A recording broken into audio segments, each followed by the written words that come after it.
Avanel, welcome Avanel, also joining from Trinidad.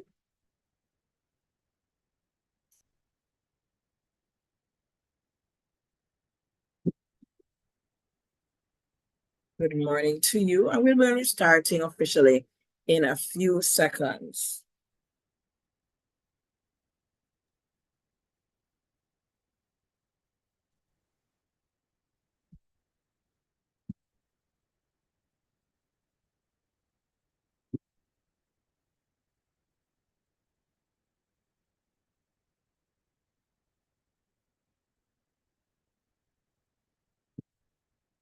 And we are going to start the recording momentarily.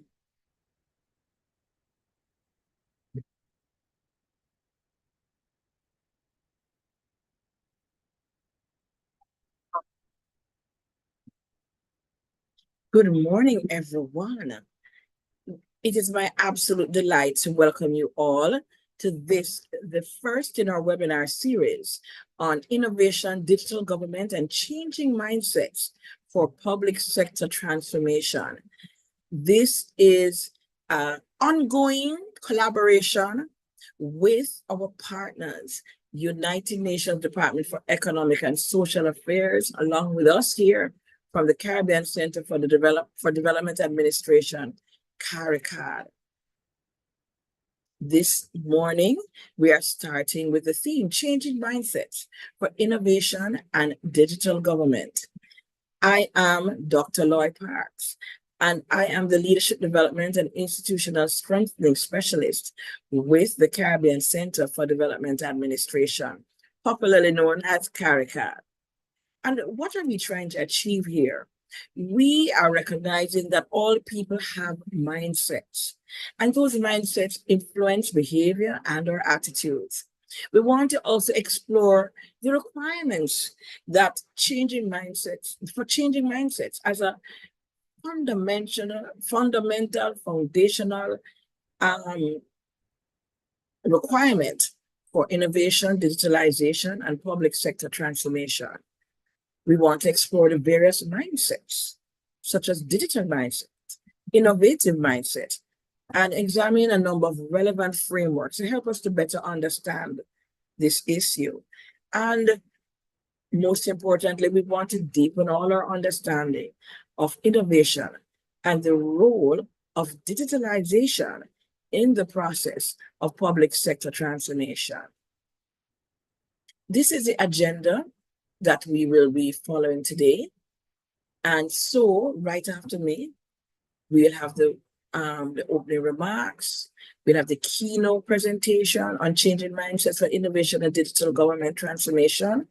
We'll have a presentation on the CARICAD public sector transformation schema, followed by discussions, Q&A, closing thoughts, and evaluation. It is my delight to welcome you all. And we want to say a very special welcome to Honorable David Archer, our chairman of CARICAD and Deputy Governor for the government of the British Virgin Islands. I want to also welcome Dr. Joan Zhou. He is the Director Division for Public Institutions and Digital Government with the United Nations Department for Economic and Social Affairs, UN DESA. We'll also have opening remarks from Mr. Rodney Taylor. He is the Secretary General, Caribbean Telecommunications Union, CTU. Welcome especially our first guest speaker, Dr. Adriana Alberti, Chief Program Management and Capacity Development Unit, also under UN DESA. Special welcome to the other members of the UN body, board members of CARICAD, representatives from CARICOM, heads of regional institutions, permanent secretaries and chief executive officers. Special welcome to Mr. Devon Rowe, Executive Director of CARICAD, to all our presenters over our entire webinar series, and of course to you, our distinguished participants, those joining us live on Zoom, and those who are also joining us live via our YouTube channel. And so, I now invite the Honorable David Archer to bring his opening remarks. Deputy Governor, over to you. Good morning. Thank you, Dr. Parks. Just to confirm that you can see me and hear me. We can indeed. Thank you. Thank you very much. Let me, with your protocol being established, also recognize persons online from the respective areas, in particular, the leaders of this conference, CARICAD, of course, UNDESA, the individuals who will present through partnership from ECLAC, also from CIT unit. Let me briefly say how excited I am to be here.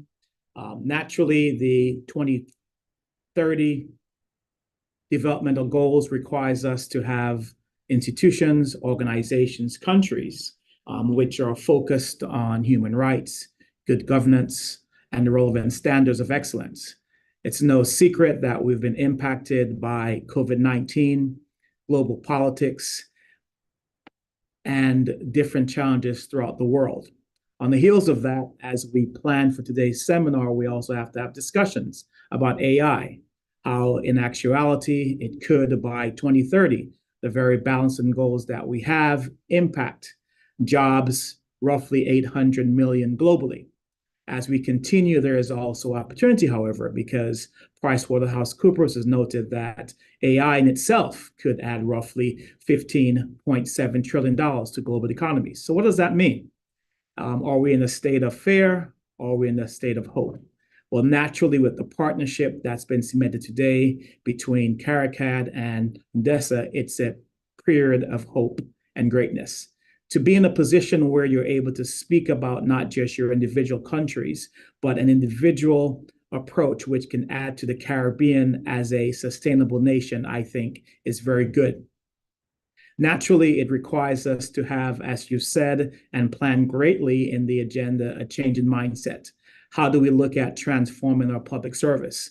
How do we look at ensuring that everything that we do is not just current for today, but how it continuously changes? So the program, as you've outlined, is one of great excitement. It also cements and speaks to the role of CARICAD. With limited budget sometimes, as the chairperson, the ED and his team, I know directly takes care and patience to ensure that a product of development and transformation exists within the Caribbean. There's also no secret that some persons might challenge or ask about the importance of CARICAD. But I am equally sure that at the end of today's conference, and as you continue with the overall programs, we'll be able to cement the need for an institution that will allow public institutions throughout the Caribbean to be united, to think globally, to plan collectively, but to also draw on the resources of each other to ensure that we can have the current impact that we have, not just in our regional markets, but our global market, not just in commerce, but also in finance, and also where necessary, production. So as I conclude, let me express my gratitude. The hope is, as a collective nation, as a collective Caribbean institutions, when we think about having a change in mindset, we will think about not that mindset for technology and transformation for today, but how do we embed it into what we do on a continuous basis? How do we add a change in mindset or transformation to part of our regular duties? Number one, being able to develop the jobs that we have. B, develop people, but also never forgetting that we have to change and continuously changes. So as we cement this partnership, celebrate this partnership between CARICAD and DESA, the persons who will be doing the presentation, and most importantly, the participants who represent the future of not just your individual organizations, but also the wider Caribbean as you impact the world. I am grateful to be here, to be a part of the ceremony, and also part of the learning throughout, but to cement this important partnership for learning throughout the Caribbean. Thank you very much for allowing me brief remarks, and I look forward to being a part of this very impactful session. Thank you. Thank you so much, Deputy Governor Archer. And I now invite Mr. Joan Jou, the Director Division for Public Institutions and Digital Government from UN DESA, to share his opening remarks. Joan, Thank you. Thank you, Roa. Good morning to everyone. Thank you for joining this webinar. Thanks to everyone from the Caribbean region and from across the world for attending this event. On behalf of the United Nations Department of Economic and Social Affairs, also known as UN DESA, and its Division for Public Institutions and the Digital Government, I am pleased to welcome you all here today for the first session of the webinar series on innovation, digital government, and changing mindsets for public sector transformation, an indeed important and timely subject. First of all, please allow me to extend my deepest appreciation to Mr. Devin Rowe, Executive Director of CARICAD, and he's also a distinguished member of the UN Committee of Experts on Public Administration. We serve that committee. We want to thank Ms. Devin Rowe for co-organizing with us this timely event and for his strong leadership. I would also like to use this opportunity to extend our deep appreciation to his able team. And I want to thank Honorable David Archer, Deputy Governor, Government of the British Virgin Islands, and Chairman of CARICAD, for his inspiring remarks and for his strong support to this initiative. Our thanks also go to Mr. Rodney Taylor, Secretary General of the Caribbean Telecommunication Union. We're going to hear from him soon. We want to thank him for his participation and invaluable role as a prime catalyst for ICT-enabled cooperation and development in the Caribbean region. Colleagues, this webinar series will address the global context of digitalization and explore the strategies for changing mindset as foundational to innovation, digitalization, and public sector transformation.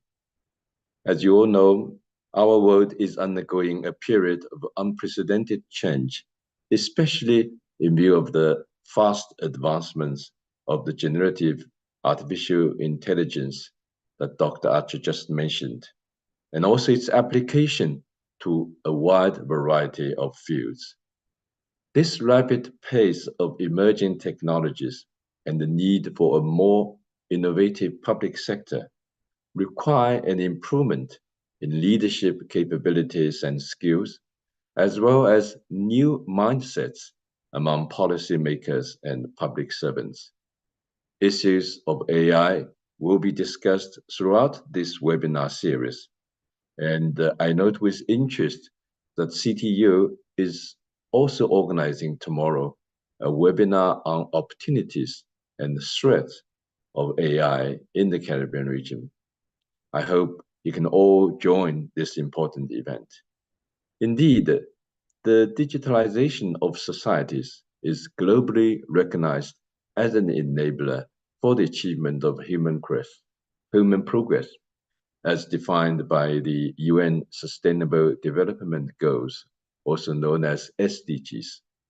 While enabling benefits are recognized, so too are the associated risks, including deepening existing digital divides. So public institutions should therefore play a critical role in establishing the appropriate policy frameworks to maximize the benefits while mitigating the risks, to support innovation and the digital transformation that leaves no one behind. Therefore, changing mindsets in the public sector is also critical to leveraging the potential of the emerging technologies and fostering a culture of innovation, inclusiveness, and resilience in public institutions. New mindsets are needed to accelerate the implementation of innovation and digital government in order to improve the delivery of public services and promote prosperity for all. As you all know, the fourth CITES conference, International Conference on Small Island Developing States, also known now as CITES 4, on changing the course towards resilient prosperity, will take place in May in a Caribbean country in Antigua and Barbuda. It will address many of the issues that will be highlighted throughout this webinar series. And one of its interactive dialogues will focus on leveraging data and the digital technologies and building effective institutions for a resilient future in CITES. It will explore strategies and actions to bridge data gaps and enhance technological and institutional capacities that empower evidence-based policymaking. As the Caribbean region grapples with interlocking crises, it is essential to rethink governance systems, promote sound policymaking and innovation, with SDG 16 as a key pillar for transformation. Finally, allow me to highlight that this webinar series will also be an opportunity to kick off a project on developing capacities for innovation, digital government transformation, and changing mindsets in the Caribbean small island developing states.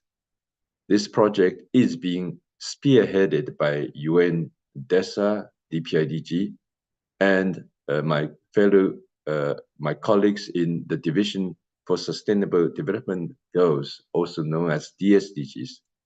It will be carried out in collaboration with CARICAD, ECLAC, and the UN Resident Coordinator Office in this region. This project aims at strengthening the capacity of selected countries in the Caribbean Seas to mobilize their institutions and public servants to enhance effectiveness and institutional coordination, develop new mindsets, and engage in key stakeholders in the implementation and review of the SDGs. Lessons learned and experience will be shared among colleagues in the region during the life of this project. This project is a 3-year one, and it has started just now in January 2024.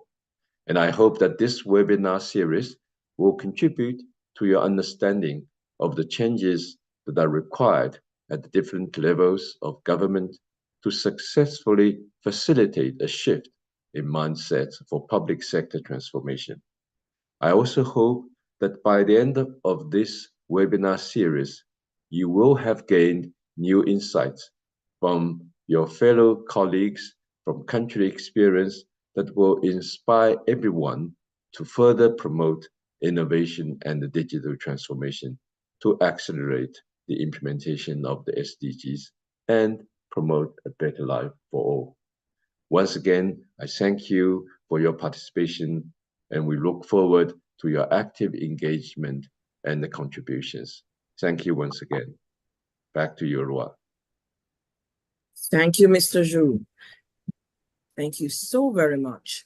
And last but certainly not least, we're going to invite Mr. Rodney Taylor, Secretary General, Caribbean Telecommunications Union, CTU, to give his opening remarks. Mr. Taylor?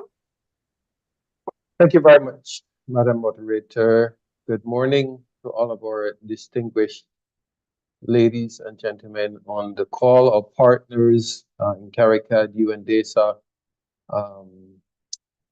the Division for Public Institutions and Digital Government. It's a pleasure to be here on the call. Just to give a few remarks, I don't have an elaborate speech prepared. I just wanted to share my thoughts, express my gratitude, and express my appreciation to CARICAD in particular for the partnership that we've had over the years in the developing what we did in 2020, the 21st Century Government Initiative. Of course, CARICAD being the region's focal point for transforming and modernizing the public sectors of member states. I would say without apology is one of the most critical institutions within CARICOM and one of our most strategic partners here, the CTU. The other institution being CARICAD Impact, in particular in the area of cybersecurity, which is critical when we talk about digital, implementing digital systems within government. And I mean, why do I say this? Technology is something that we can buy off the shelf in many cases, whether it's hardware or software. These things can be developed. A shift in mindset is something entirely different. A mindset of innovation is something that is entirely different altogether. Most of my years in the public sector spent with the government of Barbados, and I recall that I think in the late 1990s when the Office of Public Sector Reform was established, and this is seen as a critical step in modernizing the public service.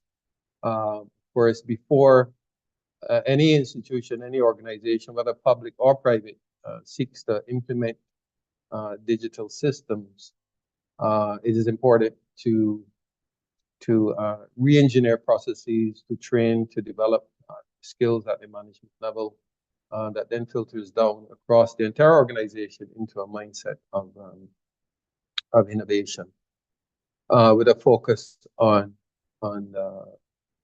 customer-centric services.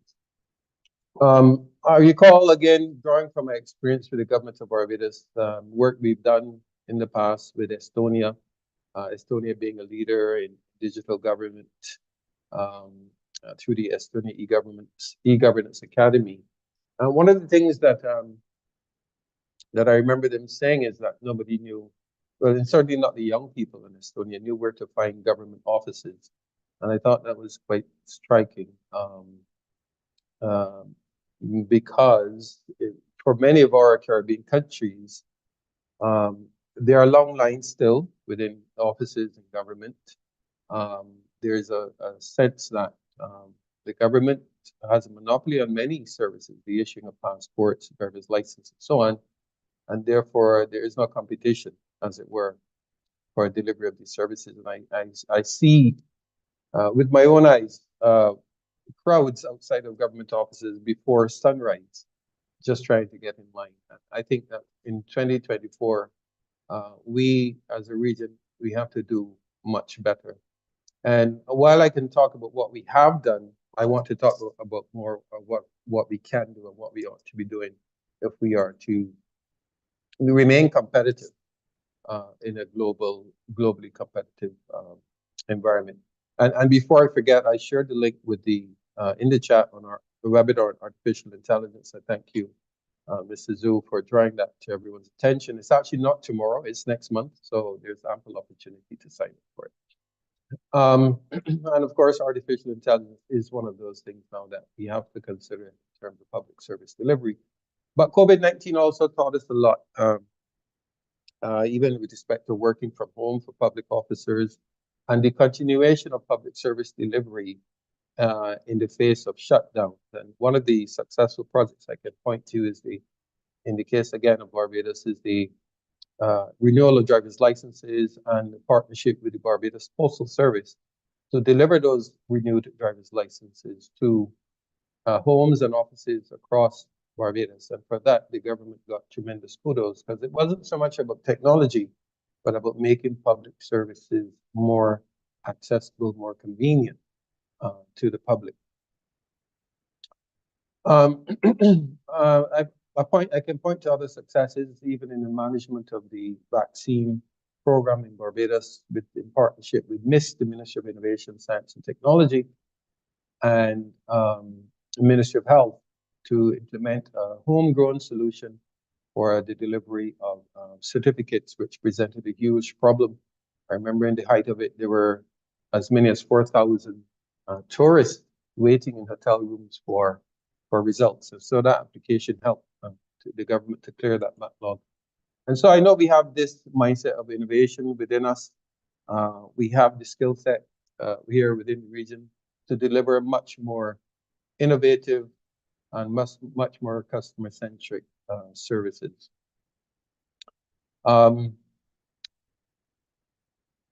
We can talk also about, we hear terms like design thinking, how to solve complex problems using human-centered approaches.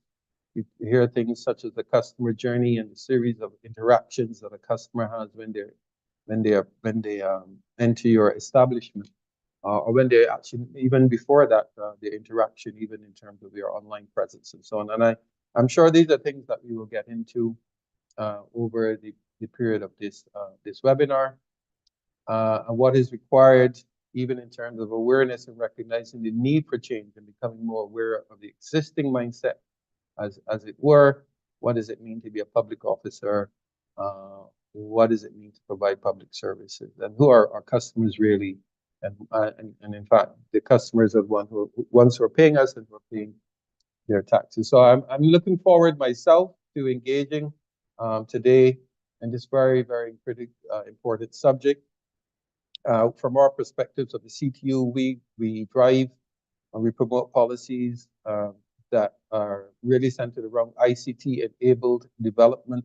Our member states are the governments, and we understand the need for the infusion of technology in public services, and more importantly, for harmonization of these approaches across the region. And hence, institutions like CARICAD, CTU, CARICOM Impacts remain very important, the extent to which we give credence to the whole notion of CARICOM, the CARICOM single market and economy.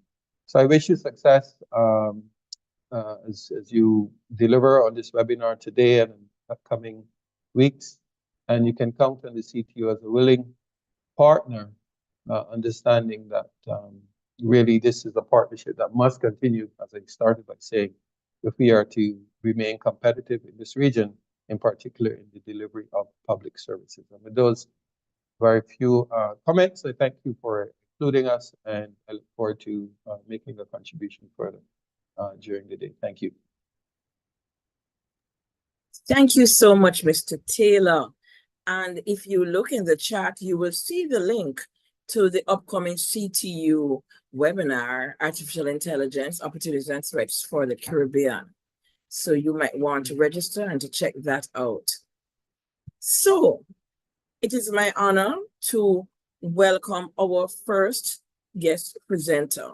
She's none other than Dr.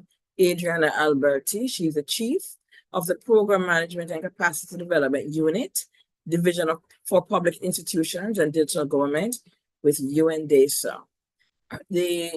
She has had a distinguished career, and her biography is available in the package that you would have had access to when you registered. But just to say that she is a senior international expert in the field of governance, public institutions, and digital transformation. So with that, I will now invite Adriana to take the floor. Over to you, Adriana.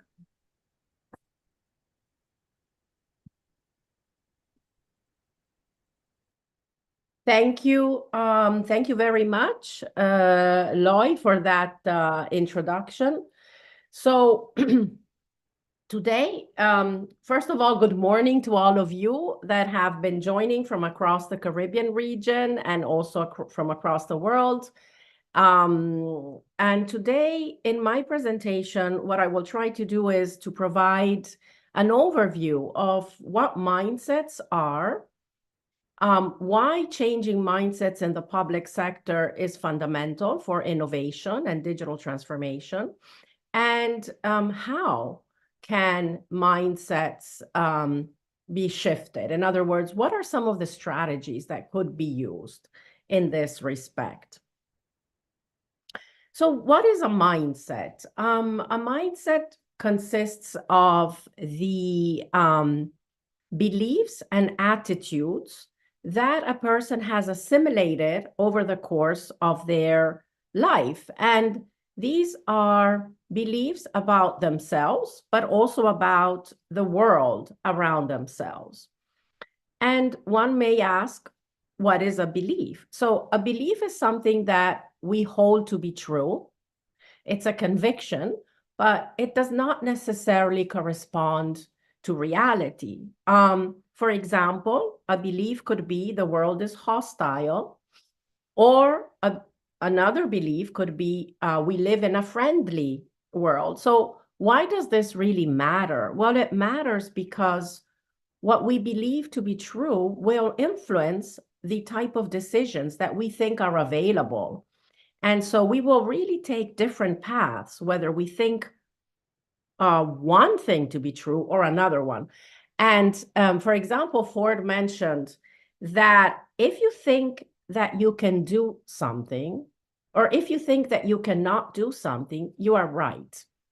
In other words, the mindset, the belief that you have, and then the attitudes, that is to say, how you relate to the world around you, will influence the possibilities in terms of actions that you think are possible.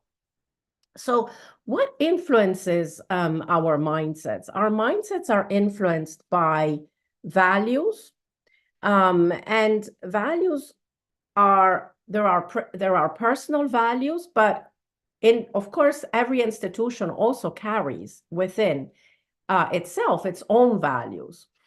So there are institutional values and there are personal values. And values are really what we also seem to give importance to. So for example, we might give importance to perseverance. And so if we do give importance to perseverance, this will have a drastic impact on the actions that we will take, vis-a-vis if we instead value, for example, comfort.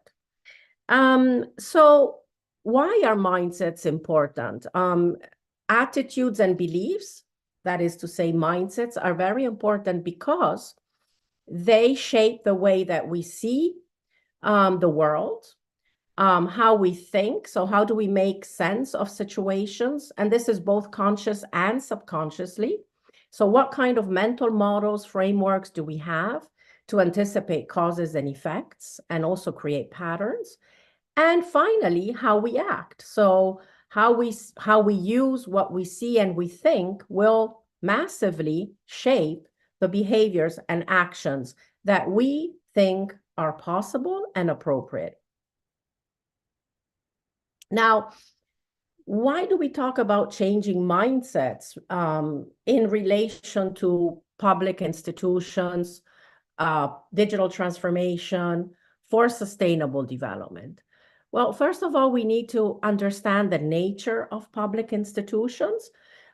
Institutions have a dual nature. That is to say, an institution is made up of norms and rules, but a specific institution also carries values and mindsets of the people that are within a specific institution. So in the literature, there is much understanding now that if you only change norms and rules, for example, you set up a new policy or a new regulation, but you don't act on the values and beliefs of the people that are supposed to carry through those goals that the institution has established, there will be very little change. And so that is why we need to look at institutional change, both from the point of view of the rules, the norms,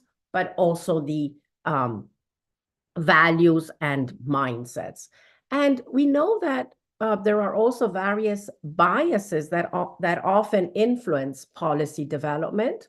Some of these are, for example, fixation. So only looking at certain alternatives, right? So these are all biases that actually impede innovation and digital transformation. So we only always look at one solution. So it's always thinking within a certain framework. There is also what is called the confirmation bias. For example, we know that certain information is true according to our own beliefs. So we kind of always look for the information that is going to confirm the information we already have. And that also can lead to failure at a later stage. There is also what is called the group thinking. That is to say, not to question any kind of challenges or issues that might look as controversial. And again, that keeps people within what's called the bandwagon effect. Another one is not invented here. So it is true that everything has to be customized, but there is great value in peer-to-peer learning, and then, of course, contextualizing and adapting.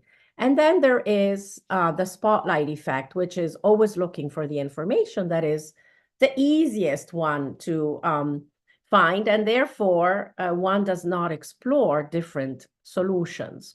Now, so what mindsets and competencies are needed to promote effectiveness, accountability, inclusiveness in the public sector to implement the Sustainable Development Goals?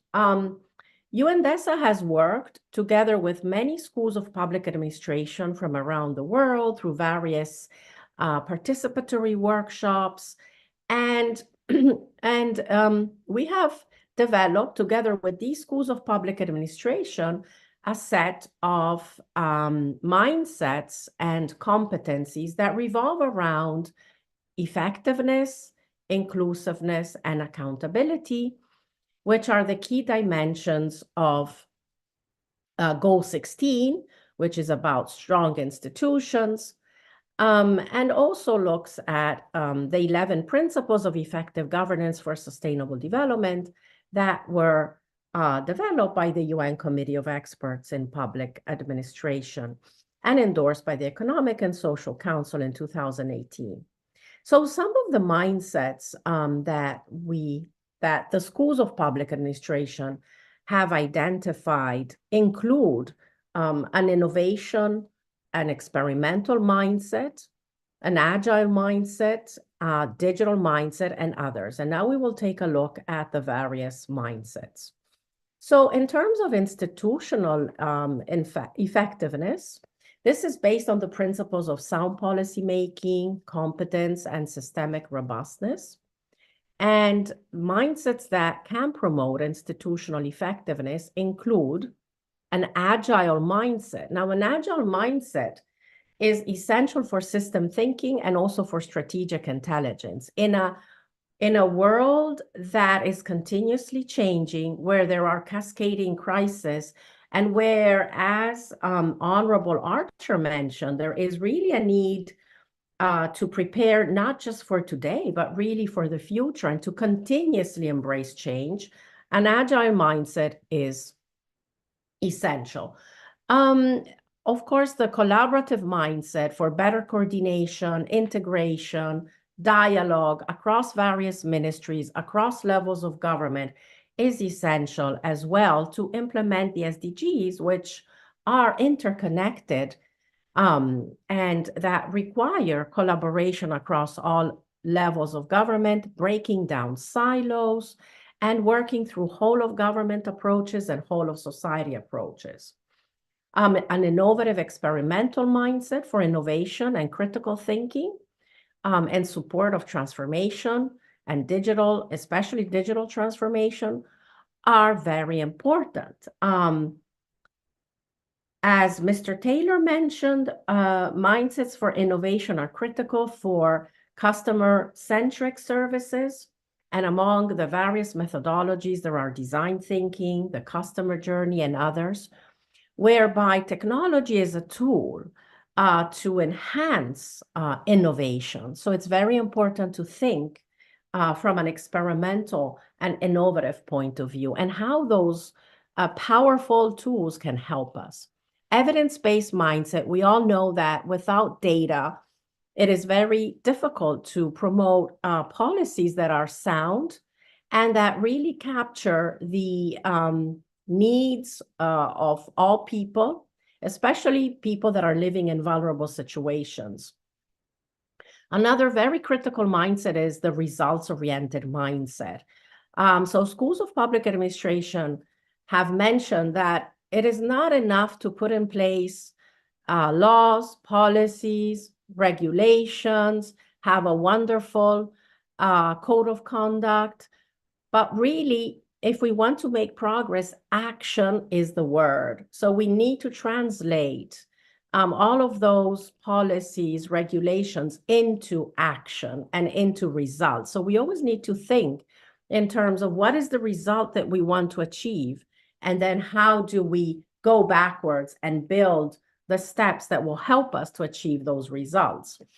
And the foresight mindset, again, going back to Honorable Archer's comment, is extremely important. So more and more countries today are adopting strategic planning and foresight, because we know that it's not enough to have a short-term approach to the very complex, volatile, uncertain challenges that we face today, but really also to try to think about what is the future, what kind of a vision, where do we see ourselves in 20 years, 30 years, and then what are the probable actions and trajectories and scenarios. And then based on those, looking at what is the scenario that is going to lead us to the vision that we have, so that we are not caught off guard, or at least we try to minimize and we are prepared for the future. So it's more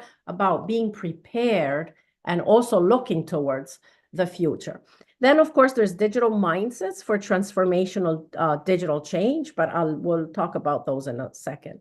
Now, in terms of institutional accountability, these are based on the principles of integrity, transparency, and independent oversight. And the mindsets that can promote institutional accountability include an ethical mindset.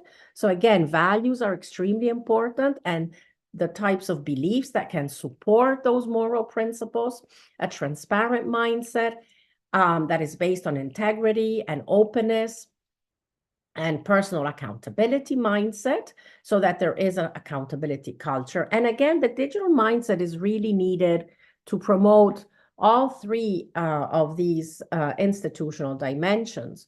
Now, looking at inclusiveness, we know that one of the key principles of the 2030 Agenda is leaving no one behind, reaching out to the vulnerable groups, older persons, the youth is also a vulnerable group, and persons with disabilities, there are indigenous people. So public sector needs to take into account all of these various groups which have different needs. But in order to do that and to provide responsive services that are really taking into account what are the real needs of all the various groups, public servants will need to be empathic and have an inclusive mindset, and also value a diversity of perspectives and views. So also public engagement of all of these groups to co-create solutions and services and programs is key. Now, there is the relational mindset. Again, this is based on emotional intelligence and also socially conscious leadership that can safeguard people, planet, and prosperity for all. The responsive mindset for people-centric services. And again, there's a bit of an overlap between the responsive and the inclusive, but they have slightly different connotations. Then there's the intergenerational equity. So any decision that is made today should take into account what are going to be also the needs of future generations. And again, the digital mindset.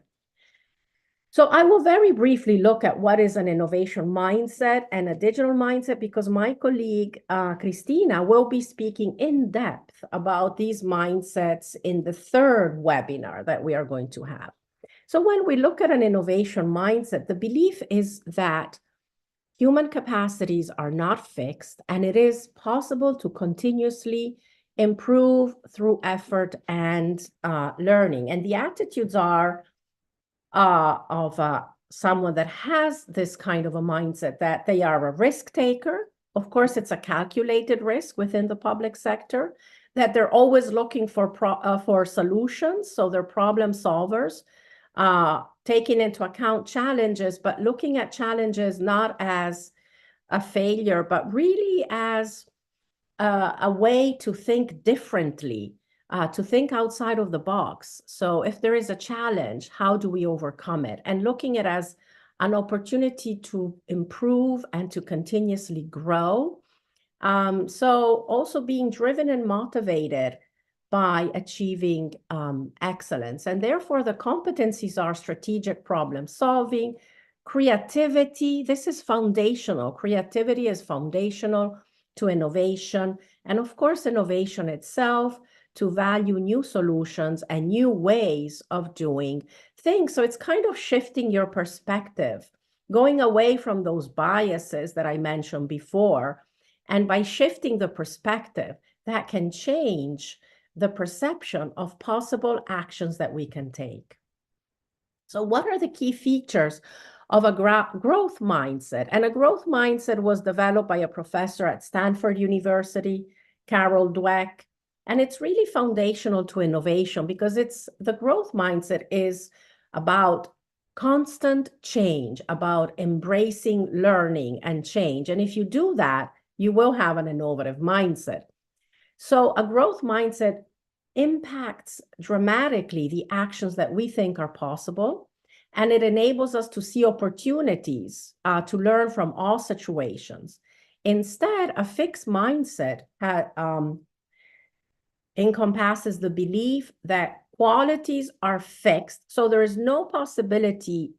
This is really about human nature, that if you have a fixed mindset, you think that there is a certain degree of skills that you have, but you can't really develop new skills. And that therefore, if you're not able to overcome a challenge, this is a failure. But if you have a growth mindset, actually it's an opportunity, it's a learning. So it's not seen as a failure. And so people that have growth mindsets thrive on challenges, and then they find success in doing, learning and improving, and this is critical for experimentation. And Carol Dweck says that in reality, people have a mixture of both, and a pure growth mindset doesn't really exist, but it's the degree of a growth mindset that is important. And if we look at a digital mindset, so again, the digital mindset is understanding that if properly, and the word properly is important, leverage, digital technology can help us to address a multiplicity of challenges. So in terms of competencies, the public servant would be focused on leveraging advantages, but also looking broadly at what are the risks, right? And how can technology support innovation and governance transformation? And in terms of competencies, it's important to keep abreast of technological developments, understand its applications, and also embrace continuous learning so that digital technologies can help to solve complex problems.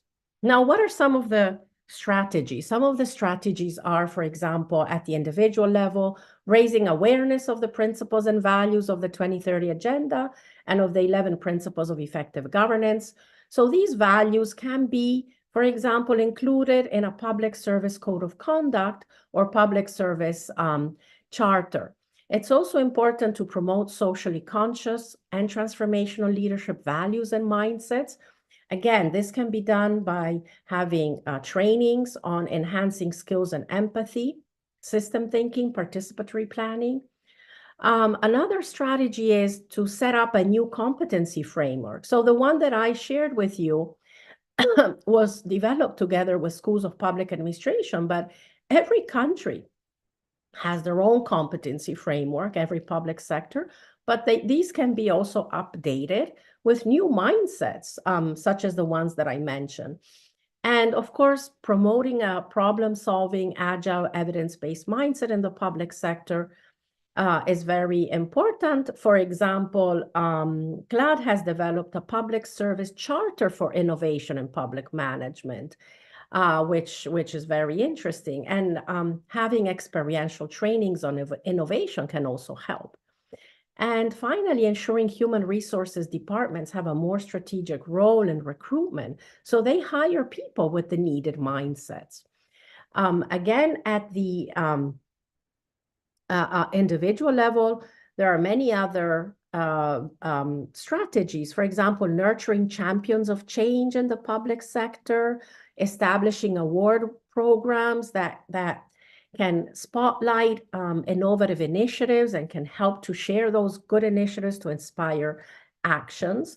There are various strategies also at the organizational level, for example, behavioral insights, methodologies, changing the choice architecture and the environment can help to promote new mindsets.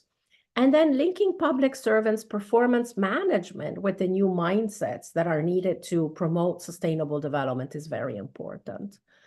At the institutional level, it is important to have policies and regulations for strategic human resources management and training that focuses on the new mindsets that are required to promote sustainable development, innovation, digital transformation.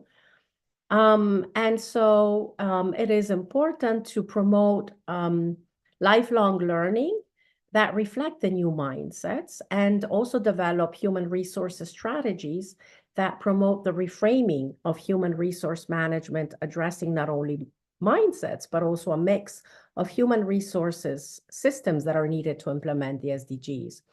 So we have been conducting a lot of capacity building activities. And as you can see, what is important is to take these various dimensions in a holistic way so that they can reinforce each other. But the first step is really to kind of question beliefs, right? So many times people are not aware of their mindset. So it really starts with a questioning of one's own beliefs, and then realizing that if we change mindsets, we can achieve different results and results that will help to improve public sector. And understanding also what are the values of your organization, what are the values of the 2030 agenda, and how can we align behaviors, mindsets and behaviors, and then adopting some of the strategies that I mentioned, also expressing personal commitment, and then of course transforming behavior by putting in place all of these various initiatives that can help to change rules, environment, and personal actions. So I would like to conclude now my presentation. UN DESA has produced a report that is called Changing Mindsets to Realize the 2030 Agenda for Sustainable Development. We were very fortunate to also have Dr. Devon Rowe, who provided his comments and feedback, as well as many other well-established organizations from around the world, like the World Bank, the World Economic Forum, and others. We also developed a curriculum on governance for the SDGs, and all of this information is available on the UN DESA DPIDG website. Thank you very much, and back to you, Lloyd. Thank you so much, Adriana. I mean, so much food for thought, so much food for thought. We are inviting you to continue to not only listen, but, you know, I know you'll be having questions and comments, and to use those, capture those in the chat feature, that we will come to those after the next presentation. And so with that, I want to introduce Mr. Devon Rowe, who is currently the Executive Director for CARICAD. Mr. Rowe has served in a number of capacities in the government of Jamaica. Some of those include Financial Secretary and Permanent Secretary in Ministry of Local Government and Community Development, and also Commissioner of Customs. Mr. Rowe, over to you now. Thank you very much, Lloyd. And I want to start with a question that I'm usually asked, which is, when will transformation end? Some people think transformation has a start and a stop point. The truth is, as we addressed those questions over the last 10 years, we've been living in a very volatile, uncertain, complex, and ambiguous environment. And based on technology changes right now, it makes the mandate of CARICAD remain very, very relevant. Next slide. And the mandate of CARICAD is to strengthen administrative systems in the public sector so that we may accelerate economic and social transformation. That puts to rest this notion of transformation having a start and a stop, because we now are living in the era of artificial intelligence, which, as we speak, is constantly evolving. So the public sector must continue to evolve to ensure that we have the systems in place to make the public sector within our region capable to accelerate economic and social transformation. The UN has put out principles of effective governance for sustainable development. And those principles speak to three essential components: effectiveness, accountability, and inclusiveness. These basic principles apply to all public institutions, including the administration of the executive and legislative organs, and the security and justice sectors, independent constitutional bodies, and state corporations. And what are they? They are basically principles by which governments should operate. These principles actually relate very well to the CARICAD Charter for Public Services. And in 2017, CARICAD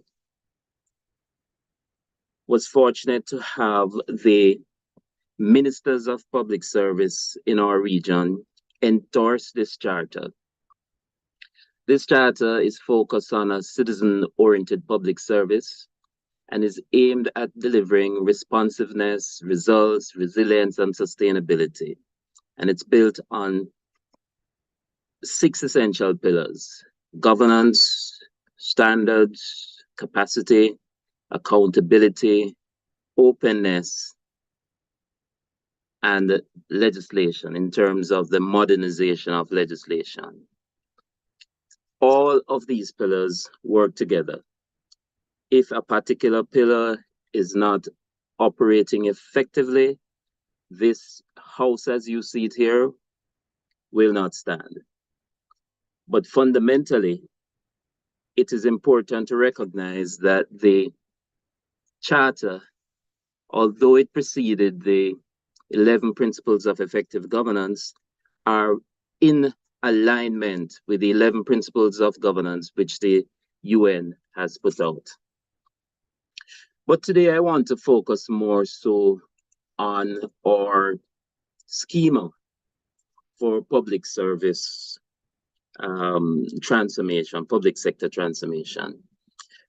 And this schema for public sector transformation was developed through research done at CARICAD in about 2017, 2018, that looked at a number of countries across the world in terms of trying to distill the essential lessons for transformation. And instead of providing only the 80-page or the 100-page document that we did, we sought to distill it into a schema that graphically represents all the moving parts associated with transformation. If you look at this very carefully, you can see many actors, many components, many activities.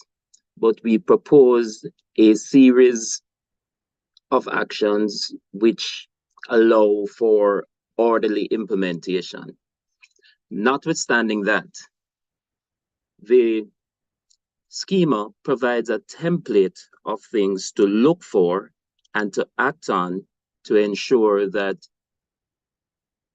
we can move from vision to implementation.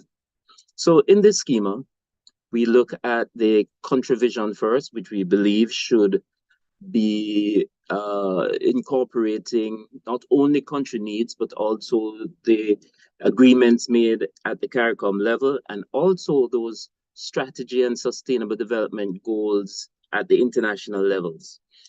So the sustainable development goals should in fact feed very well into our vision.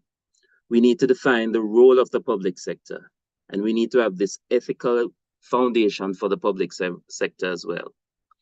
And moving from that, we propose for our region that we utilize the Charter for Caribbean Public Services, which is built on governance, standards, capacity, accountability, openness, and the modernization of legislation as the basis for the creation of a national vision for transformation.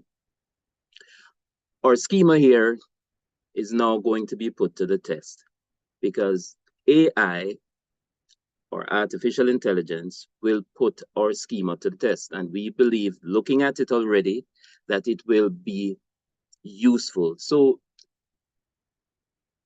do we have a commitment to transformation in wider government? Is there a policy on transformation? Is there a transformation strategy that has been designed? We propose as well too that an action plan needs to be developed and programs and projects extracted with the roles and responsibilities for leadership, teamwork, mentoring. Drilling down from this to activities and tasks which must be performed and ensuring that there is alignment straight down to the level of the individual.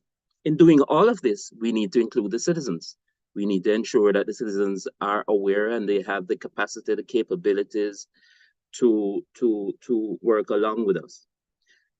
For example, if you were to think about a policy for artificial intelligence, it would only go so far if we do not ensure that our citizens have the digital skills that are required, have access to digital devices, and can interact with government digitally, because the future is in fact digital. We need to also assess whether or not we have an enabling environment. Is there an environment for experimentation, for entrepreneurship, for intrapreneurship in the public sector? Are we going to be tolerant of mistakes and trials and errors in order to break through to that new level of development that we need? Of course, we need to be looking at systems, processes, and procedures, but we are attempting to use this schema for implementation to focus a lot on implementation, evaluation, adjustments through constant monitoring, and ensuring that we have in place the appropriate arrangements to address risks that may occur from time to time. So there are many moving parts, there are many actors, each has a role, and it is clear to us from the research and also from our distilling of this charter that leadership is an essential component for implementation to occur. We did in fact also identify that there are some contributors to success. And these contributors to success require high-level visible commitment from the level of the Prime Minister, the Cabinet Ministers, and there should be coordination at the Permanent Secretaries Group. CARICAD has also developed a template for committees of permanent secretaries and how they should operate in terms of ensuring that the implementation that is required can be executed. We also recognize that leadership, although at very high levels is necessary, it is essential right through the public service. A change management approach and change management skills are essential if we are going to break through. I won't say much about what we heard about change management, changing mindsets, but that is essentially at the center of everything we are trying to contribute here. Communication at all levels is important, especially at the level of the citizens. We need to develop the capacity and competence of our public service to implement. We need to have this alignment from objectives straight through to the level of the individual. And most importantly, we need to have a relentless focus on results if we are going to break through that implementation deficit that is often spoken about.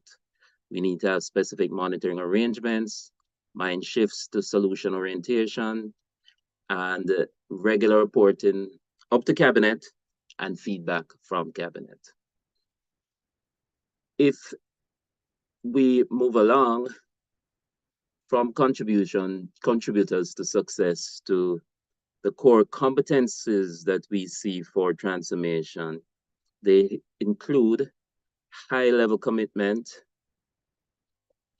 coordination at the permanent secretary level,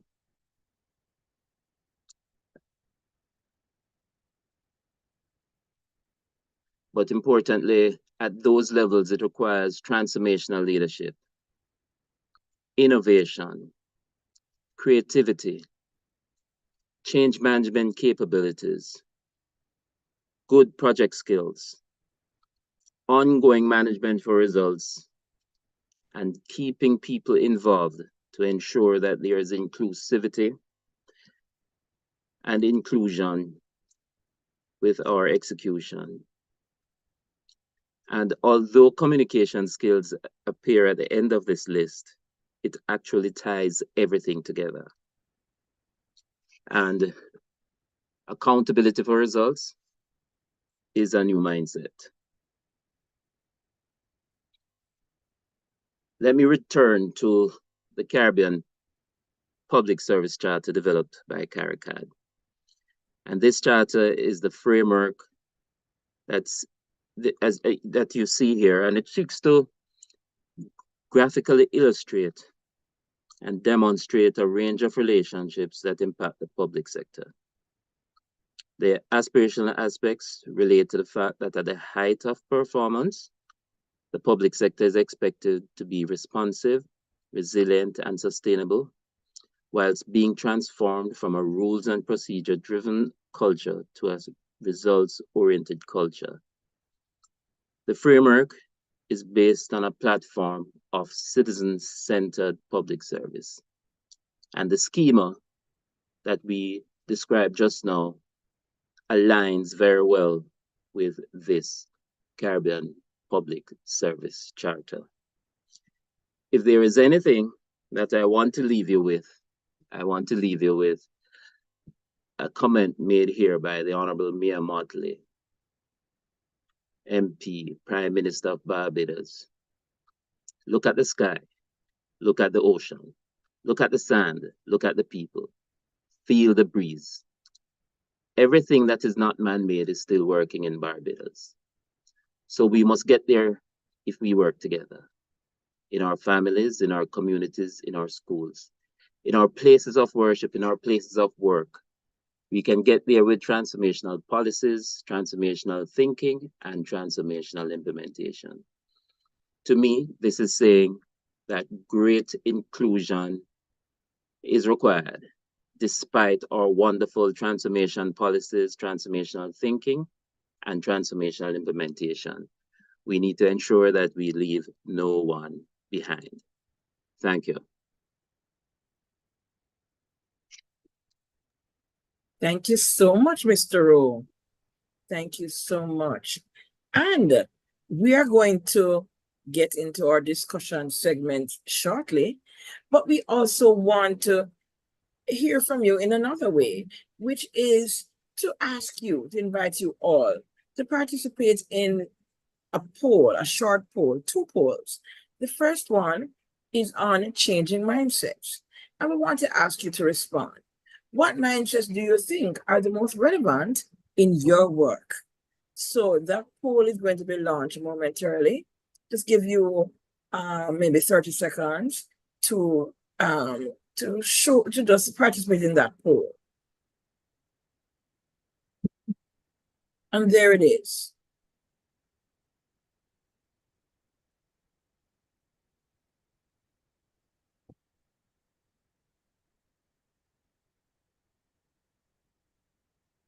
We see all of the above leading.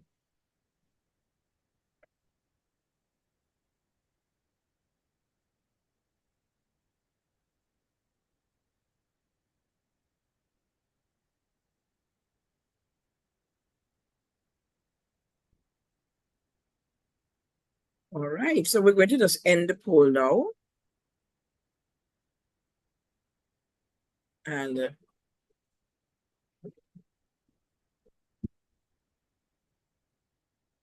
all right, hopefully you're seeing the results. So the majority of you said all of the above. We need the inclusive mindset, the digital mindset, the innovation mindset, the evidence-based mindset. All of those you say are relevant in your work. Thank you so much. Then we're going to have another quick poll, the second and last poll for today's webinar. So this poll, we're asking you, what is the most important strategy to shift mindsets? So you want to select one of these choices here. Is it to be an agent of change, to change HR policies, new training and outreach in the new mindsets, leadership commitment? Just give us a second there to upload that poll. There it is. So let us know, what is the most important strategy that we need, in your opinion, to shift mindsets? So this is a single choice poll.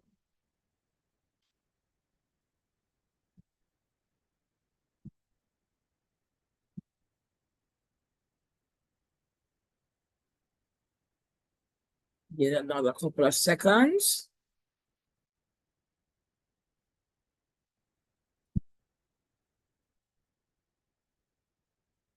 All right, and we are going to just end the poll now. Let's see what we see here. Right, so hopefully you're seeing, so 40% of respondents said the most important strategy is leadership commitment. That's followed by being an agent of change. That was said 27% of respondents. 24% said new training and outreach on the new mindsets. And 8% said that the changing of HR policies, they saw that as the most important strategy to shift mindsets. Thank you all so much for participating in our polls. And this segues now to our discussion segment. And so we are going to take the first question, and there is one in this slide. No, many of you submitted questions before, and there's a common theme among your questions, many common themes there. And one of those themes, I think, is reflected in the question posed in the chat by Mikhail, who is asking, are there any specific methods, tools for implementing the change mindset in our organization, which can help to speed up the process, maybe to target specific groups of stakeholders? And so I'm going to open the floor now to Mr. Rowe, also to Adriana. What are your thoughts?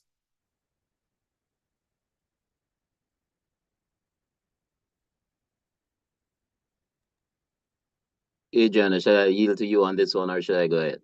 As you wish, Devon, but I can just maybe mention that there are various tools and methodologies that I mentioned in the presentation. But for example, one methodology that some governments are also pursuing is having innovation units or digital transformation, of course, units or offices that are placed at the highest level and that promote and support agents of change. So I thought it was very interesting that the leadership commitment was seen in the poll as the most important. And definitely there is a need both to have the agents of change and at the same time the leadership commitment. But one must also think that when you are thinking about leadership, we're not talking about one leader, but we're really talking about a network of leaders. And that everybody actually has within their own sphere of action, a degree of leadership. So I think that concept is also very important to keep in mind, especially as there is a tendency to think that unless a certain behavior is not endorsed, then it will not be pursued. But I think what is important is to show, to be open, share perspectives, and show how looking at things from a different angle will bring different results. Because in the end, everybody is focused on, what are the results? What can this shift bring? So that could be a very important way. And of course, it's also very important to gather data on, and especially the disaggregated data. So that's why the evidence-based mindset, but also the, bridging the data gaps is really important, because if we don't have data about, what is the situation of the various vulnerable groups, where do they live, what do they need, and also engaging them. Because if we don't engage them, we might think that they need one thing when they really need something else. So I think both the engagement, if you're talking about specific vulnerable groups, both engagement and collecting the right data and putting those together are essential to be very responsive in the design of public services to the needs of all the constituents, especially leaving no one behind, and especially leaving no one behind in rural areas, for example, remote areas. We know that those also are people that are very much left behind. And so there needs to be an effort to reach out to everyone in various ways, and using technologies can be a very efficient way as well. So I don't know if that answered the question, but Devon, I don't know if you want to add anything.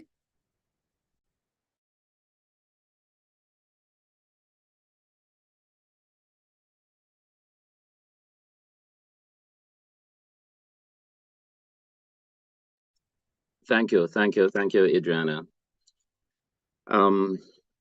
I just wanted to speak on the issue of leadership and the fact that leadership occurs at every level. And, we tend to speak to leadership by example, not just leadership by talk, but that we need to lead by example. So we need to create that sort of enabling environment that allows for top-down, bottoms-up approaches, and to allow for greater inclusivity. And I believe you spoke to engagement as well, Adriana. I think as well too that there has to be that enabling environment within which change can occur and where transformational thinking and policies can thrive. And if we have that associated with visible and committed leadership, I think we are almost 80% there. The processes and the policies and the actions and activities will therefore follow and thrive in that environment. Thanks, Loy. Thanks, Devon and Adriana. There is another question, and again, it's a question that I think it was echoed in a lot of the questions that were sent in before the webinar. This is from Lean Wall from Grenada. She says, given the bureaucratic nature of the public service, how do you at an individual level in the government get your ideas, your innovations and creative thoughts accepted in a meaningful way? That's a deep one.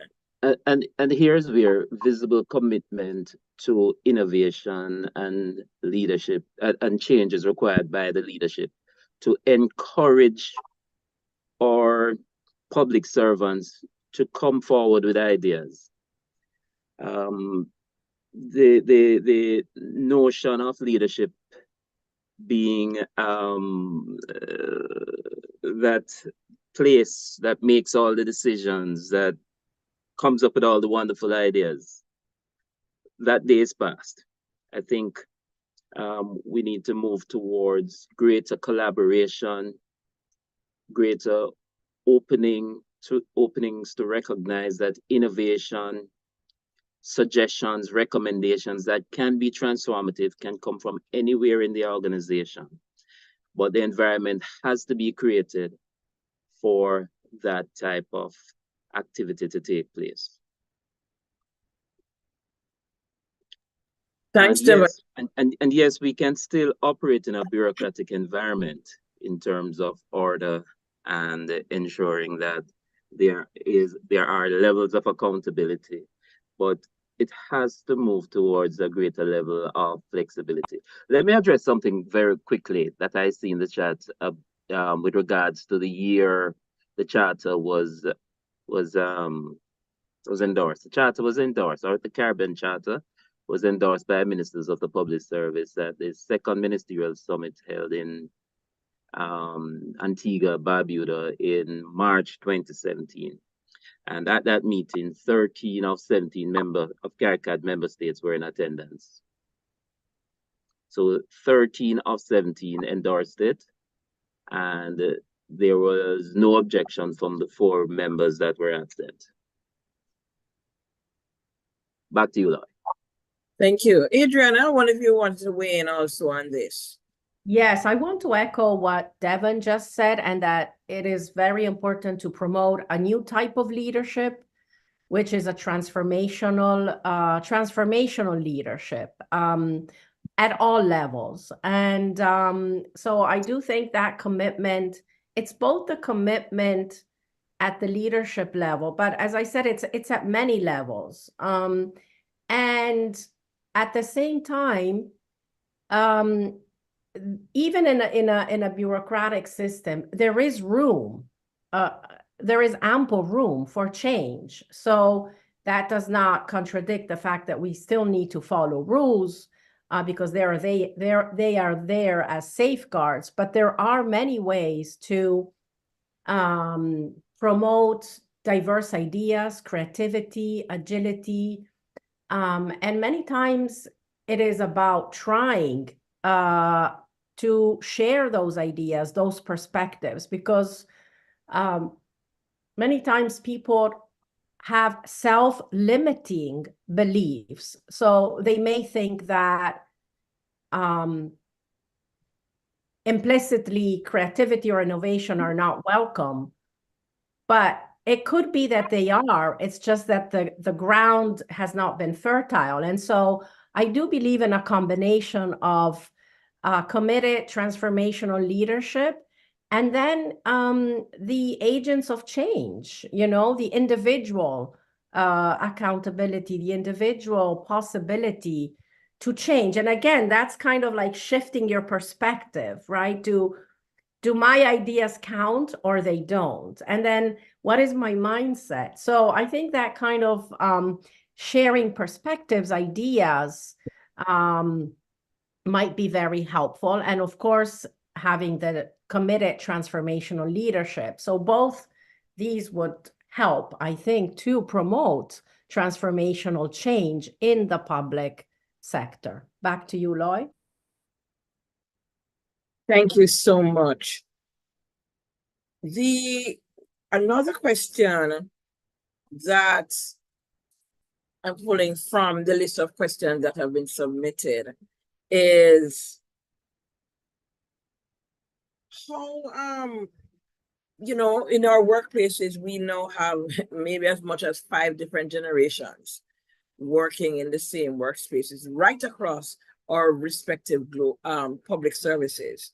And so how do we foster digital transformation in a way that is inclusive, bearing in mind some of the generational differences within the labor forces within our public services? We have baby boomers, we have Gen X, Gen Zs, etc.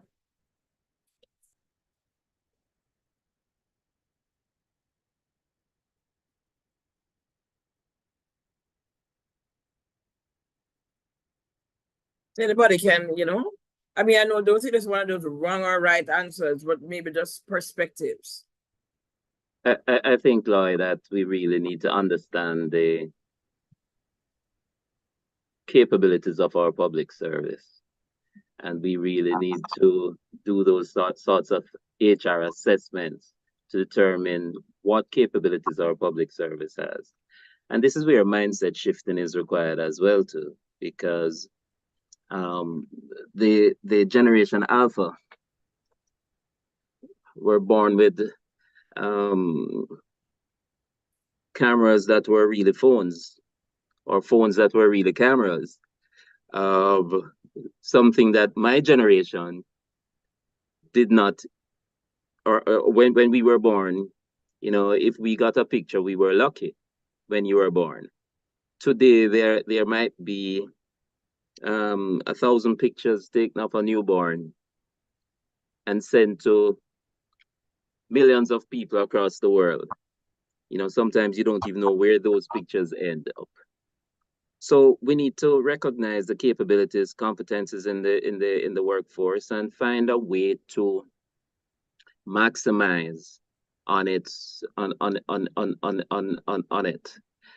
We need to recognize as well too that the future is digital, and so if we're not looking at the requirements of a 21st public sector and beyond, you know, then, you know, and if we're just beginning to look at it now, we are already late, which means that we need to speed up that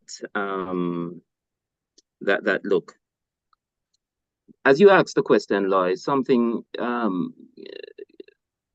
came back to me that in 2004, thereabouts, when Jamaica was doing the Vision 2030, it struck me, just looking around the table, that many of us would be in our 60s by 2030. So did we need to involve the youth at the table? Did we need to involve those persons who were in their 20s at the time? Clearly, it was evident that we needed to. So it is clear that we need to have a multi-generational approach to much of what we're doing.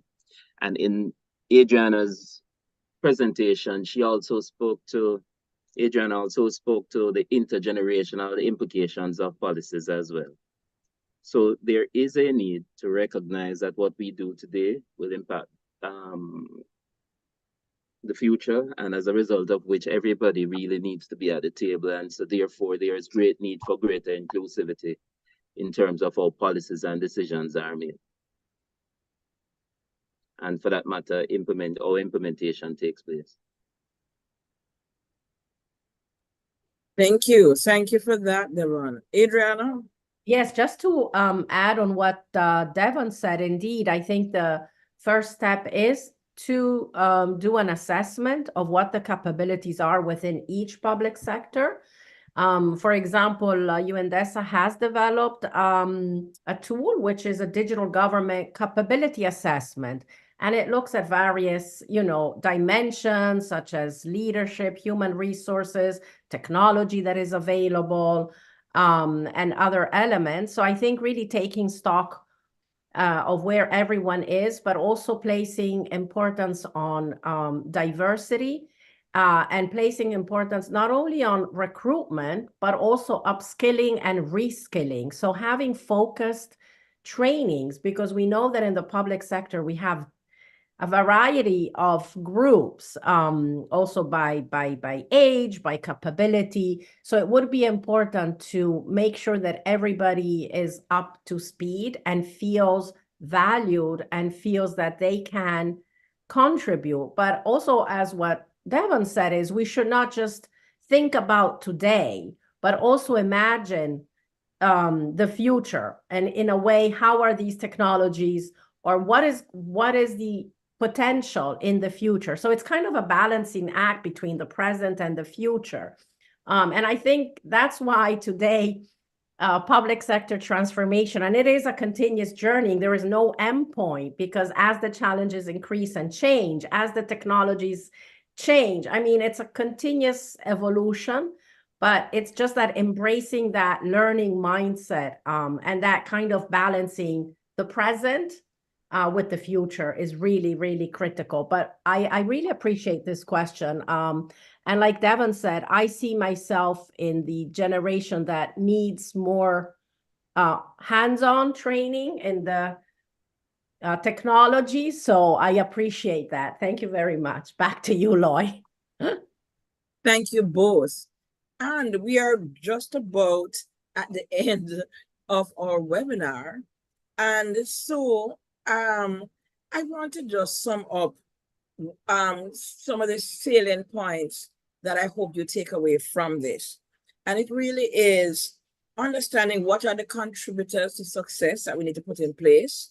Things such as high-level visible commitment, leadership, change management approaches and skills, communication, and alignment from objectives, priorities, strategies through ministry divisions, units, and individuals.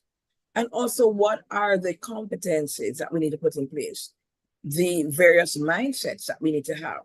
The agile mindset, the evidence-based mindset, the digital mindset, the collaborative mindset, the results-oriented mindset, the innovative mindset, and last but not least, the foresight mindset. I want to also remind you that our next webinar, webinar 2, will be next week, Wednesday, and we will be talking about the state of digital transformation in CARICAD member states. You don't want to miss out on that. And we invite you now, if you could share in the chat, maybe one of the key insights that you got from today's session. And we're also going to be asking you kindly, we're going to place in the chat a link to our evaluation poll. Here, we believe that feedback is a gift.